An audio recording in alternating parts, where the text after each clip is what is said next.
dari Jakarta, pinggang ramping dan jelita, kain songket baju sutra, sedap dipandang mata.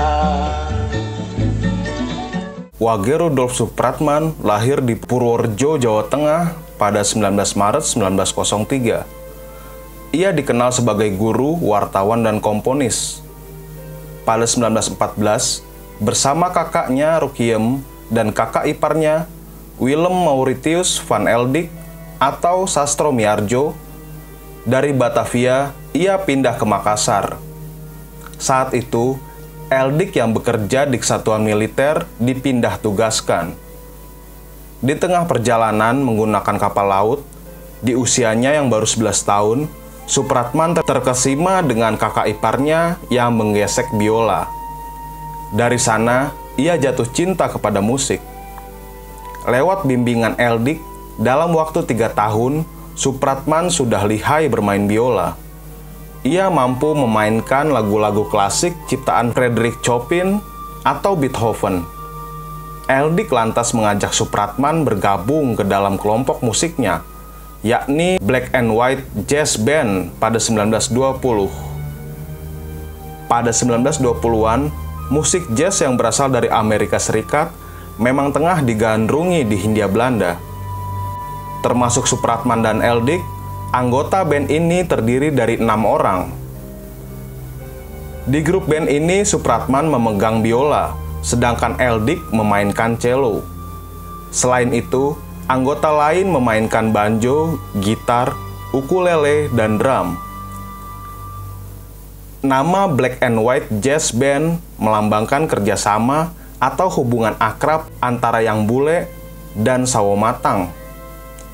Sebelum tampil di publik, Eldik melatih band ini selama beberapa bulan. Mereka tampil pertama kali saat malam musik jazz di dalam komplek Kes, yakni sebuah komplek militer Belanda. Di sini, Soepratman pertama kali pula muncul di depan publik memainkan biola. Dalam waktu singkat, band ini sangat populer. Lalu, mereka bermain di gedung balai kota, rumah-rumah pejabat tinggi, dan Societet Makassar. Mereka pun rutin bermain setiap malam minggu di Societet Makassar. Banyak gadis Indo menyebut permainan biola Soepratman sangat bagus. Nama Soepratman pun makin terkenal. Ia dihargai orang-orang Belanda sebagai kawan dalam hiburan. Pada 1924, Black and White Jazz Band bubar. Anggotanya sibuk masing-masing. Soepratman pun mulai meninggalkan kehidupan foya-foya. Ia mulai melahap informasi terkait politik dan menggebu-gebu menciptakan lagu kebangsaan.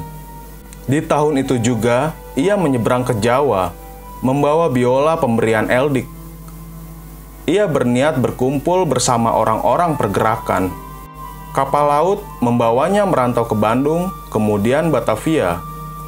Lantas, ia menjalani profesi baru sebagai jurnalis dan pencipta lagu.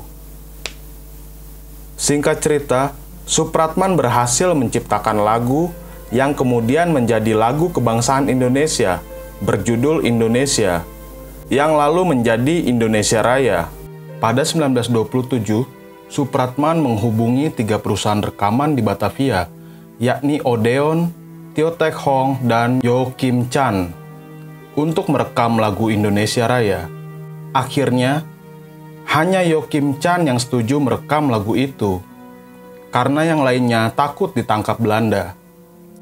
Joachim Chan sendiri merupakan sahabat baik Soepratman. Soepratman menjadi pekerja paruh waktu sebagai pemain biola di orkes populer milik Joachim Chan.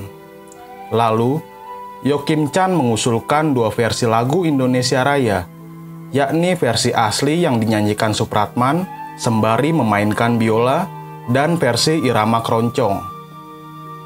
Master versi asli ini kemudian disimpan oleh Joachim Chan. hanya versi keroncong yang dikirim ke Inggris untuk diperbanyak. Lagu itu dimainkan pertama kali dengan alunan biola dalam Kongres Pemuda II di ruang gedung Indonesische Club Hebo, Jalan Keramat Raya, Batavia, pada 28 Oktober 1928.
Setelah Supratman memperdengarkan lagu Indonesia Raya di Kongres Pemuda II, Belanda panik. Polisi Belanda kemudian menyita semua piringan hitam versi keroncong, baik yang sempat beredar maupun yang masih dalam perjalanan dari Inggris ke Batavia. Akan tetapi, Belanda tak tahu kalau versi asli Indonesia Raya yang dinyanyikan Supratman sudah direkam dan disembunyikan Joachim Chan. Syair lagu itu dipublikasikan pertama kali di majalah mingguan Sinpo, edisi 10 November 1928. Penerbitannya menjadi mudah karena Supratman bekerja sebagai reporter di Sinpo sejak 1925. Sinpo sendiri mencetak 5.000 eksemplar majalah itu. Pada awal Agustus 1938, Supratman menciptakan lagu Matahari Terbit yang disiarkan di Nirom, Surabaya. Karena lagu itu dianggap mendukung Jepang, Supratman ditangkap dan sempat dipenjara di Kalisolok, Surabaya. Sayangnya, Supratman tak bisa mendengarkan lagu ciptaannya itu usai pembacaan teks proklamasi kemerdekaan Indonesia pada 17 Agustus 1945. 10 hari dalam penjara, Supratman akhirnya dipulangkan polisi Hindia Belanda ke rumah kakaknya di Tambak Sari, Surabaya. Kondisinya saat itu sudah sakit-sakitan. Tak lama setelah itu, pada 17 Agustus 1938, ia meninggal dunia di usia 35 tahun dalam keadaan sakit, papa, dan tak punya cinta.